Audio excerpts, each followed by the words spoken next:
By the early 1980s, James Whitey Bulger has finally made himself undisputed king of Boston's Irish gangland. But while he kills informants who rat on him, he himself is an FBI informant. Whitey Bulger and his deputy Steve Flemmi are both part of the FBI's top echelon program. Informant information is critically important in order to enhance public safety. You look at identifying people in the organizational structure, anybody that might be able to assist law enforcement, to infiltrate that organization. In Boston, busting the Mafia, the city's oldest organized crime group, is part of a national FBI priority.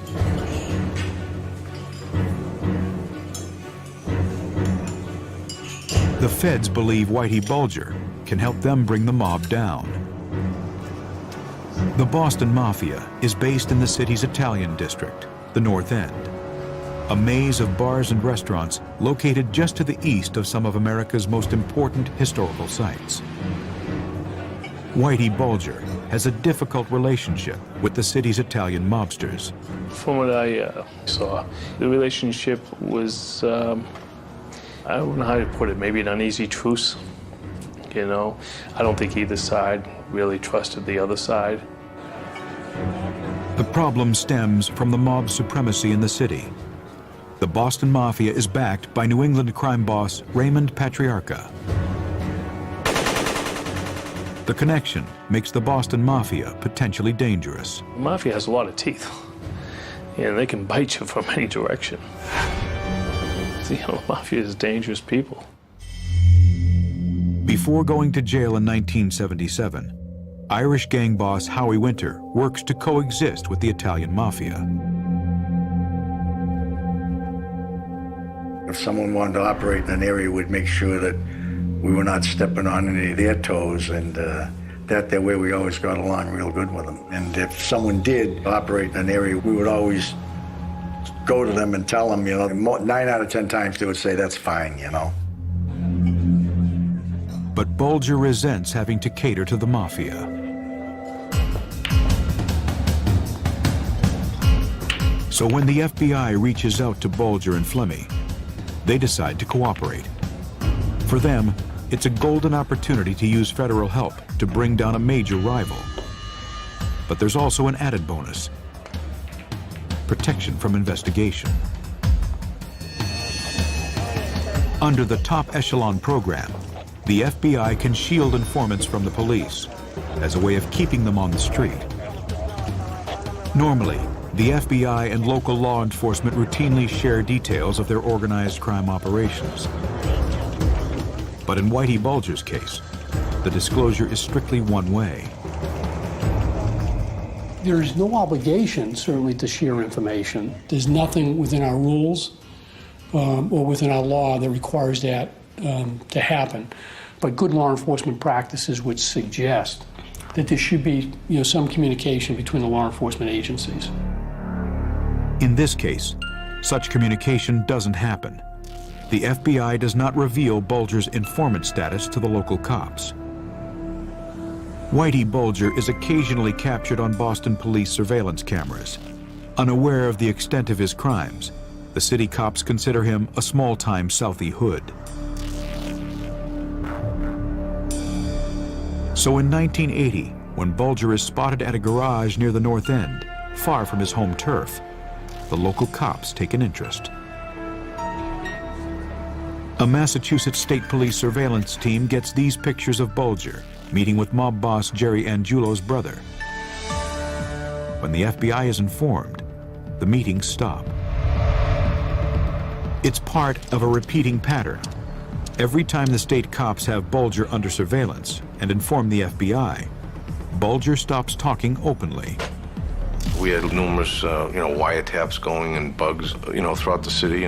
But if it started moving over towards Bulger and Flemmi's group, oftentimes those investigations were being compromised.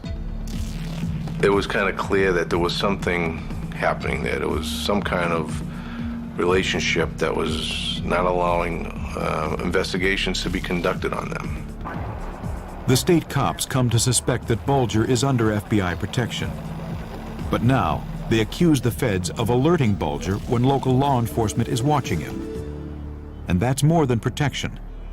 It's corruption. That's when we started to run into a little bit of conflict with some of the people in the FBI. At the height of the growing conflict between the state police and FBI, Robert Fitzpatrick is appointed deputy chief of the Boston FBI office. I was told that I had to go up there, kick some ass, and take names because the office did have a problem. But I wasn't really told specifically what the problem was. Fitzpatrick interviews Bulger personally. He wants to check out how much the Irish mobster really knows about the Italian Mafia. The meeting does not go well. My gut visceral reaction was, whoa, you know, who's this guy? He's got this tough guy stance, talk about tough guy stuff, and it's I. What I did this, I did that. But nothing what he's doing for the FBI. You know, Whitey, what are you doing for me? I know what you do, but what are you doing for me? Fitzpatrick recommends that Bulger's informant status be terminated. This would make him fair game for any local police investigation. But Bulger has friends inside the FBI. Bulger's FBI handler is Agent John Connolly. Above him is Supervisor John Morris. When Fitzpatrick talks to Morris about terminating Bulger, he gets a surprising response. I says, we're going to close this guy. And Morris looked at me and says, no, you're not. And I got a little angry, to be honest with you, and I looked at him, I says, what do you mean? He says, you'll never close Bulger. Morris is proven right. He and Connolly persuade their FBI superiors that Bulger's intelligence on the Mafia is too valuable to lose.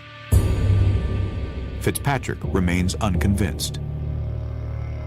I'm hitting a blank wall here, and I'm beginning to think that something's wrong. Fitzpatrick's suspicions grow when one day Connolly invites him to a meeting at this building, the Massachusetts State House. He's arranged a private audience with the state Senate president himself, none other than Whitey's brother, Billy Bulger. As state Senate president, Billy Bulger wields enormous influence in the city. Connolly wants to show off his connection to his new FBI superior, Robert Fitzpatrick. I get into this big office, and Billy comes out, shakes my hand, oh, happy to see you, and so forth and so on. And as we're leaving, I say to John Connolly, how do you get here? Who are you? Because this was unheard of. Special agents just don't do that. Connolly turns out to have close ties with the Bulger family. Both grew up in South Boston. Both live in the same neighborhood. Fitzpatrick thinks that maybe the federal agent is trying to win favor from the state Senate president by protecting his criminal brother.